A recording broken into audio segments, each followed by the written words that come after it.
the resurrection of Jesus is clearly an important question, but you've raised a much bigger and more pressing question for the audience, which is whether or not God cares whether they masturbate. So I actually think if we pursue that answer, that we will actually wrap this up in a way that... You want to end this on masturbation? I think we owe it to them, too. Okay. So, give me a little leash. The floor is yours. Okay, great.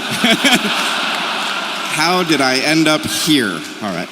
So here's the question. Let's just figure out if we can determine why God might care if you masturbate, right? So let's suppose that we have a story, a heuristic of some kind that stands in for something. And the story is God is watching. He sees you always. He doesn't want you masturbating, so don't you dare. What happens? What happens? Yeah. Well, it's a rather ineffectual idea. Yeah.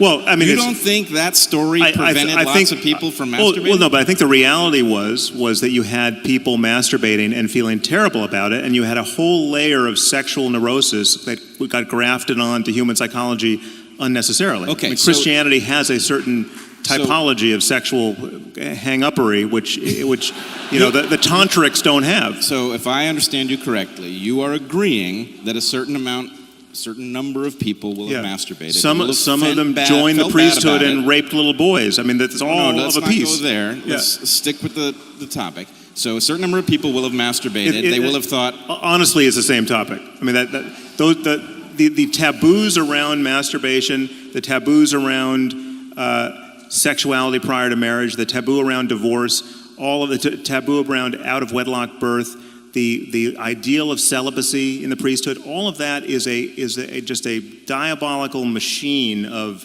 needless sexual conflict and misery. Hold on. But yes, okay.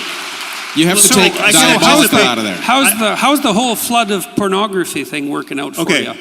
I will grant you that there is some interpretation that takes supernatural principles and magic and otherworldliness out of the equation here that gets you some wisdom in the heuristic. Yes, if you're masturbating all the time, you're not satisfying your monogamous relationship with your wife or husband.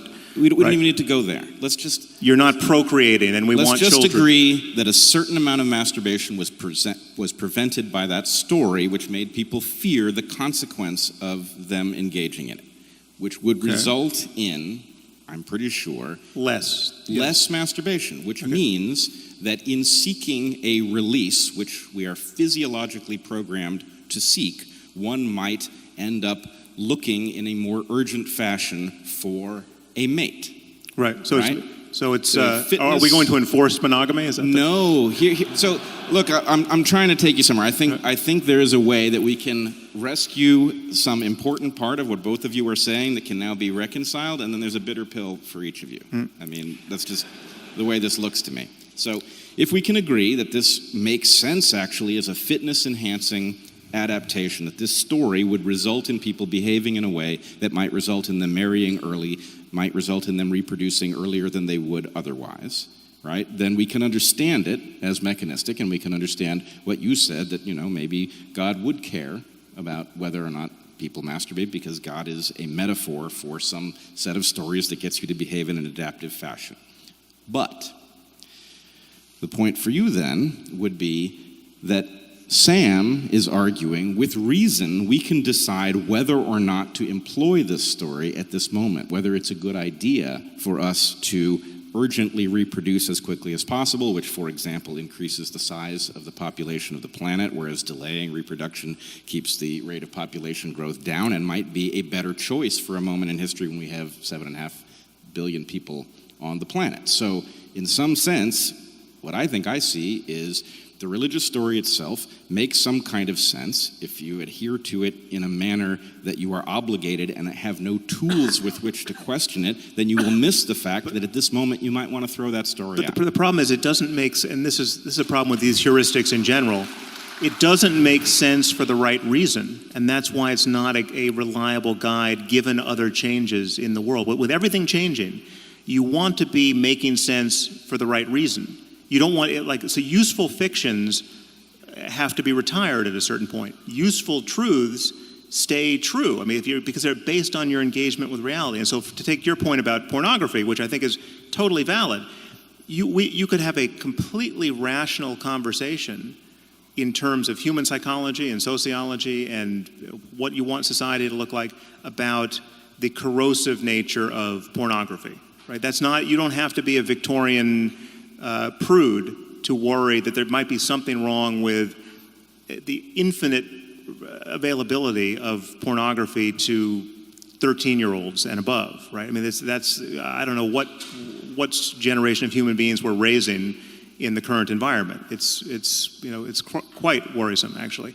But again, you don't have to invoke mythology to do that. And I would say the temptation to invoke mythology, to say, well, you actually, So how do you do it? Poseidon really gets pissed off when you masturbate. How do you do it? How do you do it? We don't have a mechanism. We have no mechanism for controlling that. Talk about the effects on human relationships and your own mind and your own intention and the way you view other people. Sam, that barely works for sex ed. It barely works for condom education. What was that? It barely works. Like those sorts of educational interventions to stop that kind of fundamental behavior have very little effect. People aren't nearly as amenable to behavioral changes as a consequence of rational educational interventions as you might hope. I mean, and that's part and parcel of very broad clinical literature. They're not as amenable to dogmatic intrusions either. I mean, they are, and that might be a problem. And there are problems with that. Well, no, because they're again, this is just like the terror of God in that situation. This is all going in. The problem is that even if you could make the case that a dogmatic attachment to one or another religion was better, all things considered, than being secular, truly secular and truly rational, right? It's vulnerable. It's vulnerable to every next thing we find out.